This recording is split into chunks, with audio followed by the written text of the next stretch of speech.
Hello dear students. हम कर रहे हैं chapter number 12 three dimensional geometry.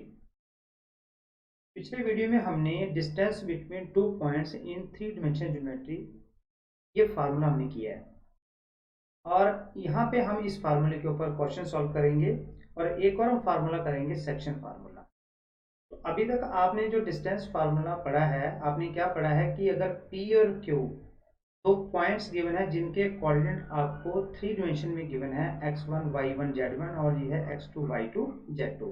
इनके बीच में डिस्टेंस क्या हो रहेगा, P Q modulus is equal to x2 minus x1 का whole square plus y2 minus y1 का whole square plus z2 minus z1 का होल स्क्वायर सारे का रूट। तो ये फार्मूला अप्लाई करेंगे हम जब भी डिस्टेंस बिटवीन टू पॉइंट्स हम फाइंड करेंगे।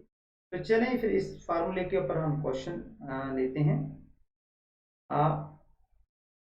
पहला क्वेश्चन है कि ये हमें तीन पॉइंट्स गिवन है और हमने प्रूव करना है कि दे आर कोलिनियर। तो सबसे पहले व्हाट इज कोलिनियर। कोलिनियर का मीनिंग है कि एक ही लाइन पर लाई कर रहे हैं। ये जो तीनों पॉइंट हैं जो एक ही लाइन पर लाई कर रहे हैं तो इसे हम बोलेंगे कोलिनियर पॉइंट्स। अब देखिए मैं यहाँ पे एक लाइन लेता हूँ, ये देखिए एक स्ट्रेट लाइन है। तो इस स्ट्रेट लाइन के ऊपर मैं पॉइंट्स ले लेता हूँ। तो सबसे पहले मैं इन पॉइंट्स का ना कोई नाम ले लेता हूँ। पहले पॉइंट्स को मैं ए लेट कर लेता हूँ -2,3,5। दूसरे को मैं बी ले लेता हूँ 1,2,3 और तीसरे को सी ले लेता हूँ 7,0 -1। ये मैंने अपनी मर्जी से इनका नाम किया है। आप इसका ऑर्डर चेंज भी कर सकते हैं। आप चाहे इसे ए मान लें, आप इसे बी मान ले सकते हैं, इसे सी मान सकते हैं। ठीक है। तो अब बात करते हैं कि कोलिनियर। तो ये जो पॉइंट है अगर ये कोलिनियर है इसका मतलब ये एक ही लाइन पे लाई कर रहे हैं। ऐसे मैं यहाँ बता रहा हूँ आपको, ये ए हो सकता है, यहाँ पे बी हो सकता है, यहाँ पे सी हो सकता है। तो फिर एक ही लाइन में अगर होंगे तो फिर इनमें क्या है, इन दोनों के बीच में डिस्टेंस ए और बी में जो डिस्टेंस है ये लाइन सेगमेंट, और बी और सी के बीच में जो लाइन सेगमेंट है इसका जो लेंथ है बी सी वो किसके इक्वल आएगा, ए और सी के। क्या आएगा, ए और सी के। तो हम कहेंगे कि ये तीनों पॉइंट्स जो है एक ही लाइन पे लाई कर रहे हैं और दे आर कोलिनियर। लेकिन अगर आपके पॉइंट्स चेंज हो गए तो फिर ये आप फार्मूला ये नहीं लगेगा, क्योंकि यहाँ पे सपोज करो, अब मैं यहाँ पे देखो, ये देखना यहाँ पे मैं इस पॉइंट को बी मान लेता हूँ, इसे मैं ए मान लेता हूँ, इसे मैं सी मान लेता हूँ और इसे मैं ए मान लेता हूँ। अब मैं कह रहा हूँ कि ये एक ही लाइन पे लाई करेंगे तो इनके बीच में जो लेंथ है इस सेगमेंट की, इस सेगमेंट की, वो दोनों सेगमेंट की लेंथ का जो सम है वो बी ए जो सेगमेंट है उसके बराबर होगा। तो क्या फॉर्मूला बन जाएगा, B C plus C A is equal to B A. अब देखो ध्यान से, इन दोनों में अंतर आ गया। लेकिन बात हमने क्या की, अगर मैंने ए बी सी पॉइंट लिए तो मैंने कहा कि A B plus B C is equal to A C, और अगर मैंने यहाँ बी सी ए ले लिया तो मैंने फिर कहा कि B C plus C A is equal to B A. दोनों मामलों में मैंने क्या किया कि जो दो लाइन सेगमेंट का जो सम है वो किसके इक्वल है, थर्ड लाइन सेगमेंट के, दोनों मामलों में। तो फिर हमारे पास क्या फार्मूला यहाँ हमारे माइंड में आना चाहिए कि किन्हीं जो तीन साइड्स बनेंगी, ये तीन जो साइड में तीन लेंथ बनेंगी जो सेगमेंट है, इन तीनों सेगमेंट का जो लेंथ फाइंड करेंगे उनमें से किन्हीं दो का जो सम है वो किसी तीसरे के बराबर होगा। तो वो हम कहेंगे कि ए और बी सी आर कोलिनियर। ठीक है।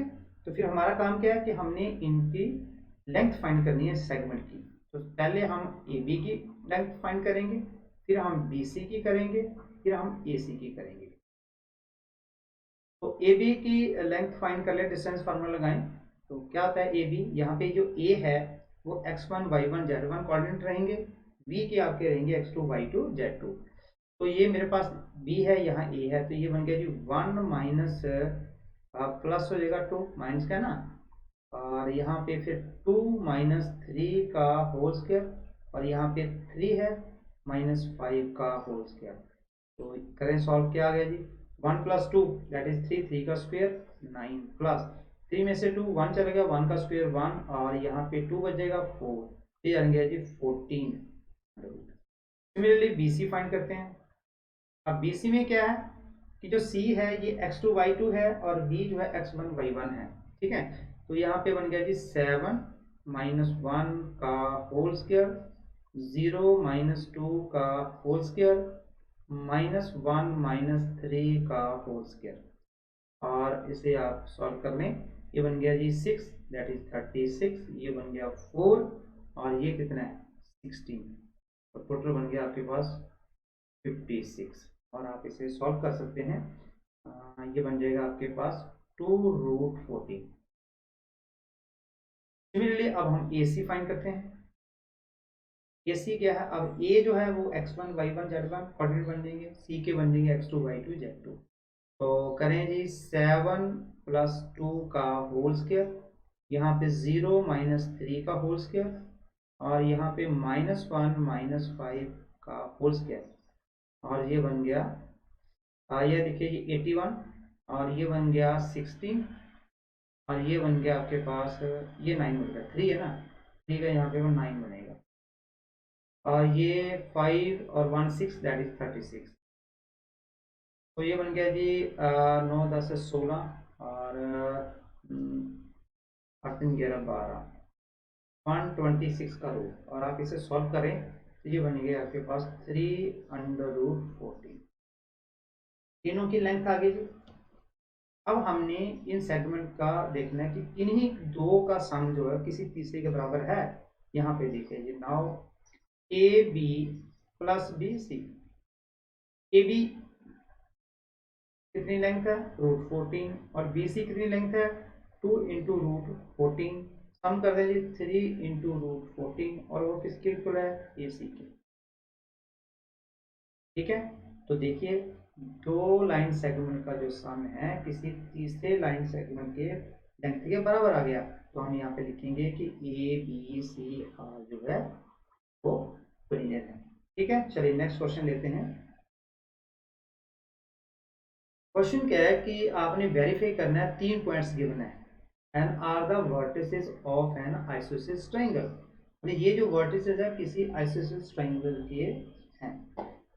तो सबसे पहले तो आइसोसेलेस ट्रायंगल क्या होती है जी, आइसोसेलेस ट्रायंगल होती है जिसकी लेंथ जो है साइड की, दो साइड्स की लेंथ वो इक्वल होती है। यहाँ पे देखिए ये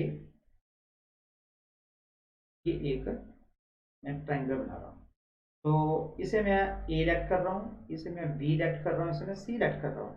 तो अगर ये और ये दोनों की लेंथ अगर सेम है, मतलब that is AB is equal to AC, तो हम कहेंगे कि ये एक आइसोसेलेस ट्रायंगल है, और फिर ये जो वर्टिसेस हैं ये इसके वर्टिसेस आ जाएंगे। लेकिन यहाँ पे मैंने लेट किया इसे A, आप इसे भी A लेट कर सकते हैं, इसे B कर सकते हैं, इसे C कर सकते हैं। तो फिर आपके पास ये जरूरी नहीं कि इसी फॉर्म में ये बने, हो सकता है फिर ये दो लेंथ और ये दो लेंथ सेम आ जाए। तो हमारा जो क्वेश्चन है हमने क्या करना है, हमने करना है कि इन तीनों साइड्स का हम लेंथ फाइंड कर लेंगे, और जो दो बराबर आ जाएंगी अगर तीनों में से, तो हम कहेंगे कि ये जो ट्रायंगल है वो एक आइसोसेलेस है, तो फिर वर्टिसेस क्या होंगे उस ट्रायंगल के वर्टिसेस होंगे। तो हमारा काम क्या है, हमने इनको डिस्टेंस फाइंड करना है। तो यहाँ पे आप पहले इनको नाम दे दें, ये लेट 0, 7 माइनस 10 ये A पॉइंट मान लेते हैं, मतलब ये A के वर्सेस मान लेते हैं, ये 1 6 माइनस 6 B के वर्सेस मान लेते हैं, और 4 9 माइनस 6 ये थर्ड वर्सेस मान लेते हैं C। तो अब हमने लाइन जो सेगमेंट है, मतलब ये जो लेंथ है AP AC और BC हमने ये फाइंड करनी है। तो लीजिए AB फाइंड करेगा ये, तो हम डिस्टेंस फार्मूला लगाएंगे, तो ये x1 y1 z1 कोऑर्डिनेट आएंगे, b के x2 y2 z2। तो ये आ गया जी 1 माइनस 0 का होल स्क्वायर, 6 माइनस 7 का होल स्क्वायर, माइनस 6 प्लस 10 का होल स्क्वायर, और आप इसे सॉल्व कर लें। ये बन गया 1, ये देखिए ये भी 1 बन गया, और यहाँ पे 4 आ जाएगा, ये बन गया जी 16, ये बन गया जी रूट 18। अब हम BC फाइंड करते हैं। तो BC का आप BC में डिस्टेंस फार्मूला लगाएं। तो ये C दैट इज 4 माइनस 1 का होल स्क्वायर, 9 माइनस 6 का होल स्क्वायर, माइनस 6 प्लस 6 का होल स्क्वायर। तो सॉल्व करें, ये बन गया 4 में से 1 गया, 3, 3 का स्क्वायर 9, ये 9 में 6, 3, 3, 3, फिर 9 और ये 0, तो ये आ गया जी रूट 18। हम देखते हैं कि ये दोनों जो लेंथ है AB और BC जो साइड है इनकी लेंथ सेम है, तो इसका मतलब ये हुआ कि ये एक आइसोसेलेस ट्रायंगल हुई। तो हम तीसरी भी फाइंड कर लेते हैं। तीसरी मेरे पास क्या है AC, तो ये देखें AC, तो C 4 माइनस 0 का होल स्क्वायर, 9 माइनस 7 का होल स्क्वायर, माइनस 6 प्लस 10 का होल स्क्वायर। तो ये बन गया 4 का होल स्क्वायर दैट इज 16, 9 में से 7 2 का होल स्क्वायर 4, और यहाँ पे भी 4 प्लस 16, तो ये आएगा जी 16 गुना 32 4 36, तो ये आ गया जी 6। तो ये तो इसके बराबर नहीं है, तो therefore A triangle ABC is an isosceles triangle, और ABC are vertices of isosceles triangle। ठीक है, चलिए फिर नेक्स्ट क्वेश्चन करते हैं।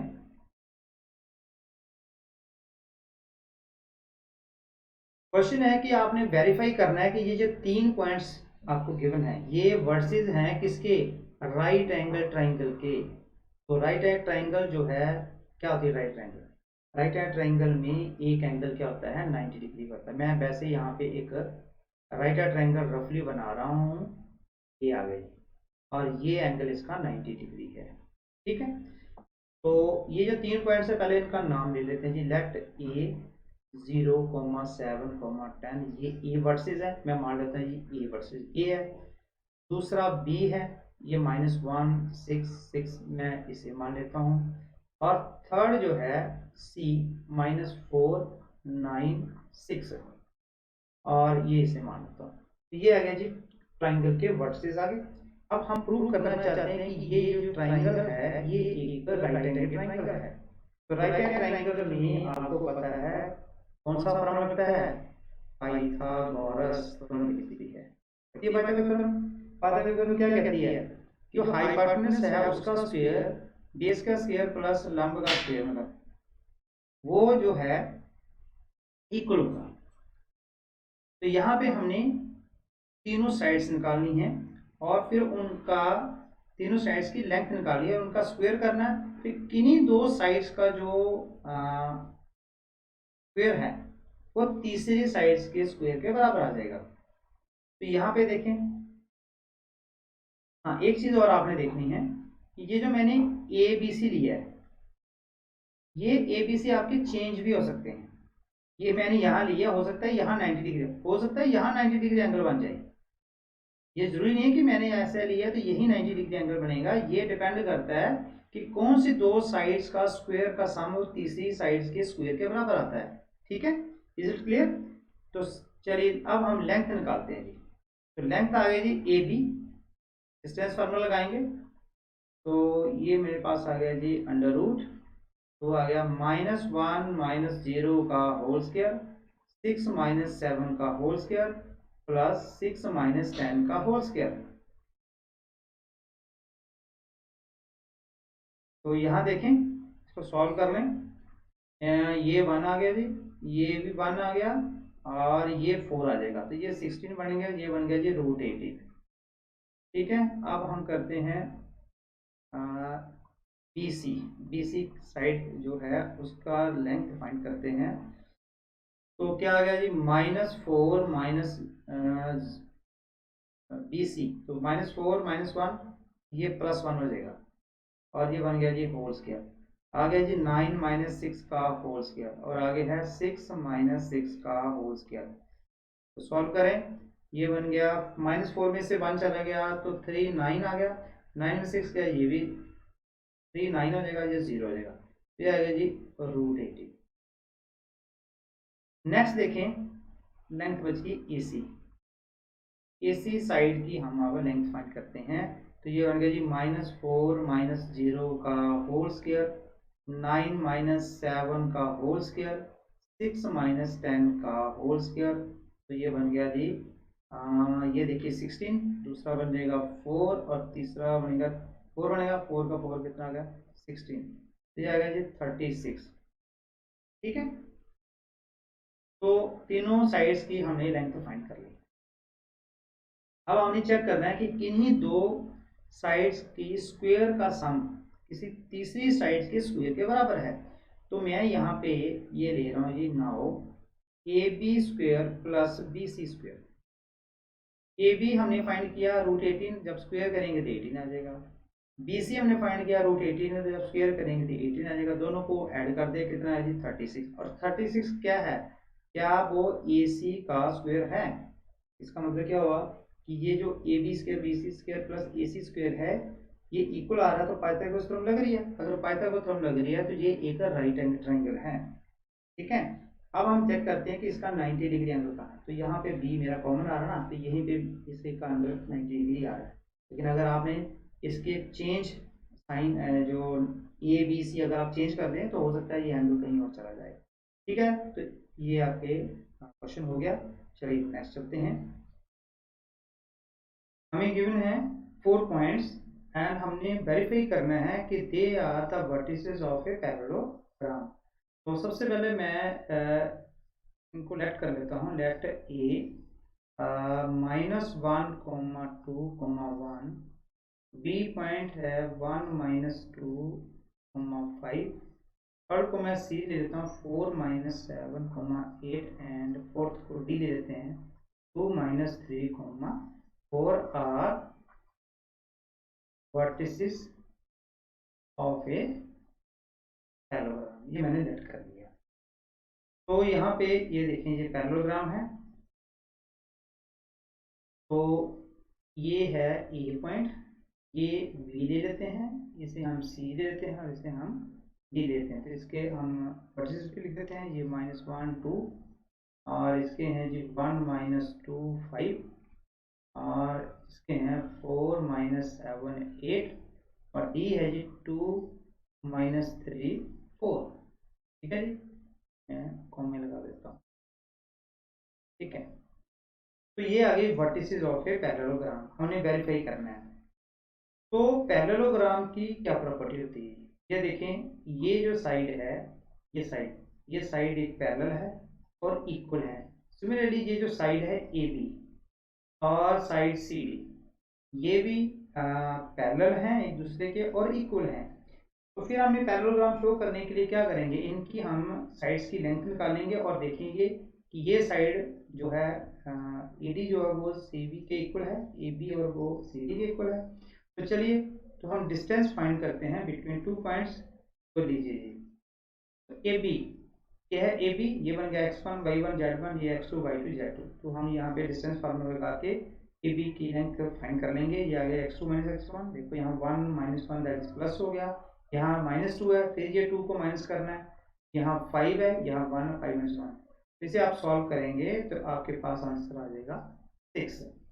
ठीक है, सिमिलरली अब हम AB फाइंड कर लिए, अब हम करेंगे नेक्स्ट लेंथ करेंगे BC और BC। ये बन गया x1 y1 z1, x2 y2 z2। तो हम यहाँ पे फार्मूला लगा के इसकी जो डिस्टेंस है वो निकाल देंगे 43। सिमिलरली हम CD की निकाल देते हैं, वो भी डिस्टेंस फार्मूला लगा के यहाँ पे ये निकल जाएगी 6। और लास्ट वन है आपके पास ये DA। तो DA की जो लेंथ है, साइड की लेंथ जो है, डिस्टेंस फार्मूला लगा के हमारे पास कितना आंसर आता है जी 43। अब हम चेक करते हैं जी, हमने कहा कि ये जो साइड है जैसे AD है और इज इक्वल टू है जी BC, एक तो पैरेलल है दूसरा इक्वल है। तो अब चेक करें AD और BC, AD कितना है जी, दैट इज DA, वो कितना 43 रूट, और BC ये चेक करें BC 43। तो दोनों साइड्स की जो लेंथ है वो सेम है 43। सिमिलरली अब आप यहाँ पे ये AB है, क्या आ गया जी AB और उसके पैरेलल है जी सी डी। तो ए बी कितना है यहाँ पे, ए बी आपने 6 निकाला, सी डी कितना निकाला, 6 निकाला। तो ऑपोजिट साइड्स आर इक्वल, एक पैरेलल है, दूसरे इक्वल है। क्या ये जो वर्टिसेस हैं, these are the vertices of this parallelogram. ये देखिए मैं क्या आपको यहाँ पे रेक्टेंगल की शेप यहाँ पे मैंने यहाँ पे ड्रॉ की है। अब इस रेक्टेंगल में चेक करिए, हमने यहाँ बात की कि ऑपोजिट साइड्स आर पैरेलल। यहाँ देखिए ये साइड इसके पैरेलल है, ये साइड इसके पैरेलल है। दूसरा हमने पॉइंट कहा कि इक्वल है, ये साइड इसके इक्वल होती है, ये साइड इसके इक्वल होती है। आप जानते हैं कि रेक्टेंगल में opposite sides are parallel and equal. फिर कैसे हम यहाँ पे हम कैसे कह सकते हैं कि ये जो वर्टिसेस है they are the vertices of this parallelogram. तो फिर पैरेललोग्राम में और इसमें दोनों में अंतर क्या है, यहाँ देखिए ये क्या है, ये डायगोनल है और ये भी क्या है, डायगोनल है। ये दोनों डायगोनल की जो लेंथ है वो सेम है, किसमें, रेक्टेंगल में। लेकिन यहाँ पे चेक करें, ये देखें, ये एक डायगोनल, ये आपका दूसरा डायगोनल है। अब इसकी लेंथ और इसकी लेंथ क्या सेम है, नहीं, ये लेंथ ज़्यादा है, ये कम है। यहाँ देखने पे पता चलता है। तो हम यहाँ पे ए सी डायगोनल की लेंथ निकालेंगे और डी बी डायगोनल की लेंथ निकालेंगे। अगर वो दोनों बराबर नहीं है तो फिर हम कह सकते हैं कि ये चारों पॉइंट्स जो हैं they are the vertices of this parallelogram. तो चलिए फिर इसका डिस्टेंस निकालते हैं। ये देखिए ए सी, ये मैंने ए सी निकाला, ए सी की लेंथ यहाँ निकाली है, तो ये आंसर आ गया जी 155 √ सिमिलरली हम बी डी की लेंथ निकाल लेते हैं। बी डी जो डायगोनल है मैंने यहाँ पे निकाली है √3। तो ये दोनों देखो बराबर नहीं है, मतलब A C not equal to B D. तो क्या हो गया, फिर हम कह सकते हैं कि जो A B C and D ठीक है are vertices of a parallelogram. एक चीज यहाँ आपने नोट करनी है कि मैं कई बार जो है ये लिखने में जो मॉडुलस है डिस्टेंस का वो नहीं लिखता, लेकिन आपने ये अंडरस्टूड है कि यहाँ पे मैंने मॉडुलस लिखा है, मेरे से कई बार छूट जाता है। लेकिन आपने जब भी डिस्टेंस निकालना है तो आप मॉडुलस जरूर लिखेंगे, ठीक है। तो चलिए फिर नेक्स्ट क्वेश्चन करते हैं। क्वेश्चन फोर्थ क्वेश्चन है, equation of set of points which are equal distance from the point. क्या बोल रहा है कि हमने एक इक्वेशन फाइंड करनी है जी, जो सेट ऑफ पॉइंट्स हैं और सेट ऑफ पॉइंट्स की वो जो पॉइंट्स हैं वो इक्वल डिस्टेंस पे हैं इन दो पॉइंट्स के ऊपर। सबसे पहले तो हम ना इन पॉइंट्स का नाम लिखते हैं, लेट ए 1,3 और दूसरे को हम बी मान लेते हैं 3, 2, -1। ठीक है, दो पॉइंट्स हैं, हमने एक पॉइंट फाइंड करना है जी। ये देखें, ये है ए बी, दो पॉइंट आ रहे, ये है जी 1, 2, 3 और ये है जी 3, 2, -1। हमने ये एक सेट ऑफ पॉइंट्स निकालना, मैं मान लेता हूँ ये एक पॉइंट है P जिसके कोऑर्डिनेट है x, y, z और ये पॉइंट का जो डिस्टेंस है ना A से और B से वो बराबर है, मतलब ये दोनों बराबर है, मतलब PA is equal to PB। तो हमने इक्वेशन फाइंड करनी है। तो यहाँ पे हमने लेट किया, late P x y z be any point which is equidistant from point A and B। मतलब क्या हुआ कि PA is equal to PB आएगा। अब हमने क्या फाइंड करना, पहले PA, फिर क्या काम फाइंड करेंगे PB। तो लीजिए जी PA फाइंड करें पहले। हाँ जी, तो यहाँ पे हम लिख सकते हैं x -1 का होल स्क्वायर, y -2 का होल स्क्वायर और z -3 का होल स्क्वायर। तो सॉल्व कर लें, क्या बन गया, a - b, सब में a - b का होल स्क्वायर लगना लगा दें, क्या जी a² प्लस v² -2ab, फिर आगे इसमें y² प्लस 4 -4y, इसमें आ जाएगा z² plus 9 - 6z। Similarly PB find करें, तो पीवी में क्या आ जाएगा, x माइनस 3 का होल स्क्वायर, चेक करें, y माइनस 2 का होल स्क्वायर और z प्लस 1 का होल स्क्वायर। ठीक है, अब आपको अच्छी तरीके से समझ आ गया तो कर सकते हैं आप आराम से। तो फार्मूला अप्लाई करें, क्या आ गया, A square plus B square minus A B आ गया, यहाँ पे Y square plus 4 minus 4 pi बन जाएगा, और यहाँ पे बन जाएगा Z square plus 1 plus 2z। तो ये दोनों इक्वल गिवन आपको, आप इक्वल पुट कर दें।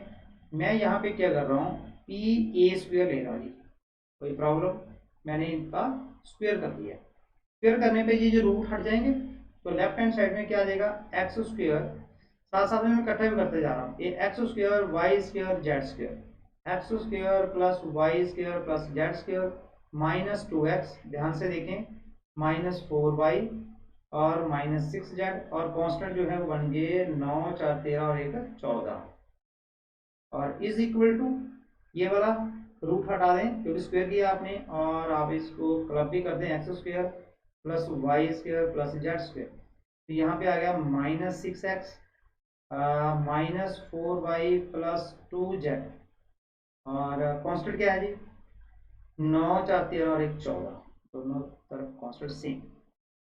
अब आप क्या करेंगे, इस पूरी टर्म को जो है हम लेफ्ट हैंड साइड में लेंगे।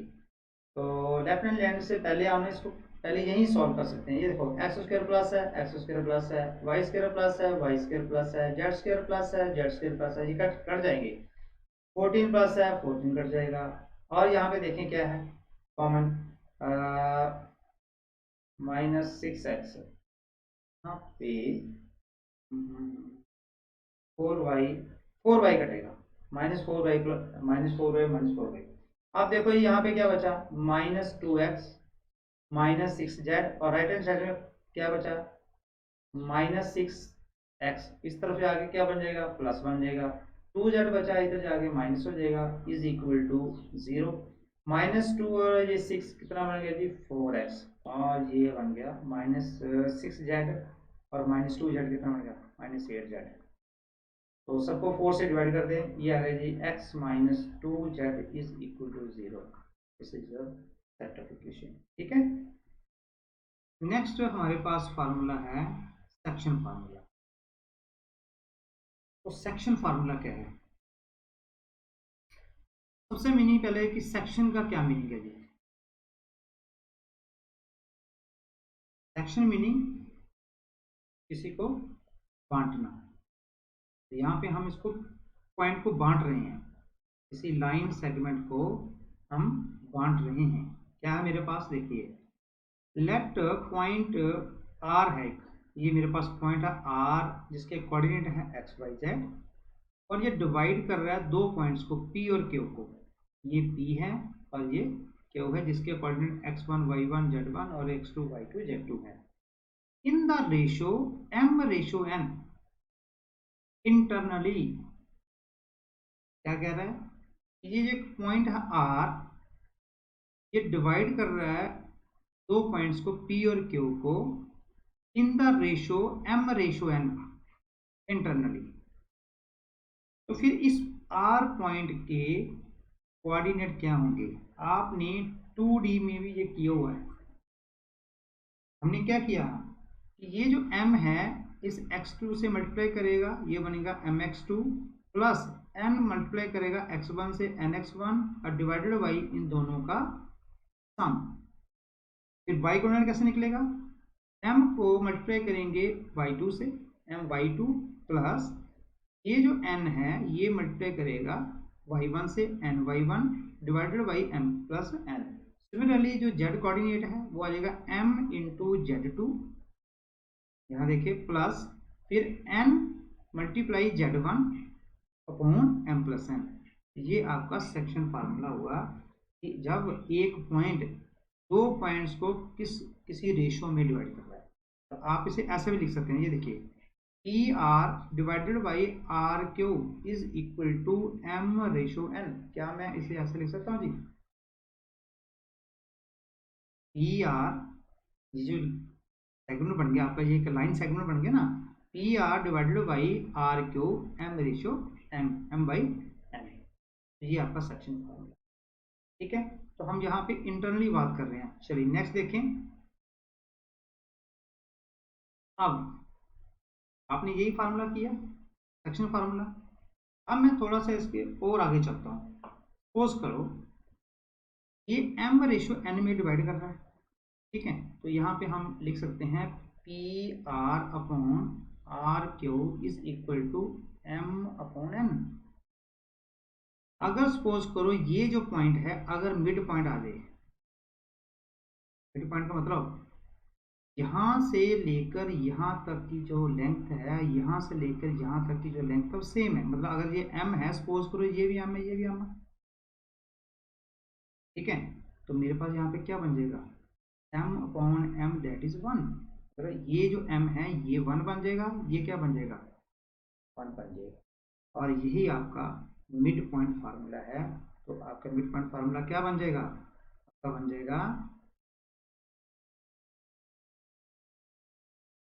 ये अभी किया आपने, तो हमने इसका मिड पॉइंट फार्मूला बनेगा क्या, m कितना बन जाएगा, यहाँ m कितना बन गया 1, n कितना बन गया 1।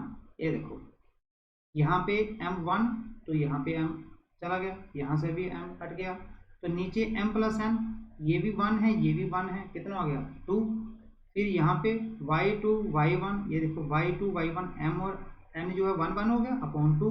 सिमिलरली थर्ड क्वाड्रेंट देखें, यहाँ पे भी m1 है और n1 है, तो ये देखो z2 प्लस z1 और डिवाइडेड बाई 1 प्लस 1 2। आप ये बन गया आपके पास मिड पॉइंट फार्मूला। और आप इसे ऐसे भी लिख सकते हैं, ये देखिए x1 plus x2 divided by 2, y1 plus y2 divided by 2, z1 z2 divided by 2। और ये फार्मूला हमने 2D में भी किया था। तो चलिए फिर नेक्स्ट अब हम बात करेंगे, हमने यहाँ पे किया इंटरनली। अब देखें अब क्या कर रहा है, सेकंड पार्ट क्या है सेक्शन फार्मूले का, कि लेट पॉइंट आर, ये जो पॉइंट आर है ये डिवाइड कर रहा है पॉइंट पी और क्यू को in the ratio m ratio n, लेकिन एक्सटर्नली। पिछला हमने किया था इंटरनली, अब ये जो पॉइंट आर है ये एक्सटर्नली डिवाइड कर रहा है। एक्सटर्नली मतलब ये देखो ये पॉइंट है जो पी और ये पॉइंट है क्यू। अब जो आर जो इसके बीच में था अब वो बाहर चला गया, ये आ गया जी एक्सटर्नल, ये अब बाहर चला गया, ये बाहर जाकर डिवाइड कर रहा है। तो यहाँ से P से लेकर R तक जो है वो कितना है M रेशियो है, और ये Q से लेकर R तक क्या रेशियो है N है। समझाया, देखो हमने किया था कि PR अपॉन QR कितना किया था M अपॉन N, यहाँ पे भी यही है, देखो PR कितना है M, QR कितना है QR कितना है N। लेकिन यहाँ पे पॉइंट जो आपका जो डिवाइड कर रहा है वो एक्सटर्नली कर रहा है, बाहर जाकर कर रहा है। तो यहाँ से यहाँ पॉइंट डिवाइड कर रहा है, तो फिर हमारे पास सेक्शन फार्मूला क्या बनेगा m इंटू x2, ये देखिए माइनस n, ये इस तरफ आएगा x1 divided by m minus n। वहाँ पे प्लस था, यहाँ पे अब माइनस है, क्योंकि जब बाहर चला गया तो फिर इसके साथ जो n के साथ क्या आ जाएगा माइनस आएगा। और फिर यहाँ पे m x2 n y1 divided by m minus n, फिर n z2 minus n z1 m minus n।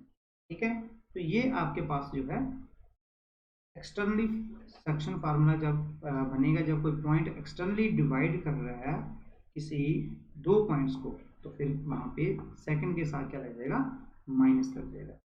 और अगर हम ध्यान से देखें तो आपने जो ये किया आपने इंटरनली बोला, ये देखिए इंटरनली में क्या किया mx2 plus nx1 m plus n, ये इंटरनली है, ये आपने पीछे किया है।